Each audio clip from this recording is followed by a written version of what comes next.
Hey guys, so in this tutorial, I'm gonna exactly show you how you can play Undertale with a controller. So make sure you watch this video till the end to exactly know what to do.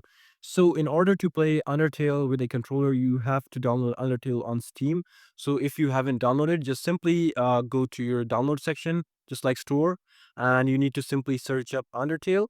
So I currently don't own Undertale, but Undertale is just a game, and you can just download it on Spotify. Steam like that. And here, as you can see, you can just simply download it. I currently don't own Undertale, but the process is very same. But let's say this game's Undertale right over here, and I'm using Call of Duty as an example, but the game layout, everything will look the same. So what you have to do right over here on the game section, you have to go to settings. Right over here, once you press on manage, you'll see the option of manage again. Just simply press on properties right over here. You don't need to go to manage. The settings itself will say manage, but you have to go to properties.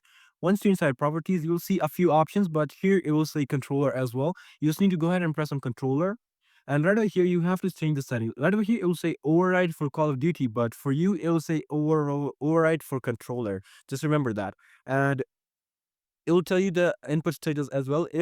If your game supports Xbox controller or PlayStation or a Nintendo other controller, it will say enabled. But let's say you want to do enable Steam input, and here as you can see, now it's enabled for every single game. So now you're pretty good to go, and you just need to enable that, and you'll be able to use controller for Undertale for any game. And yeah, this is pretty much it. I hope this video actually helped you out. I'll see you soon.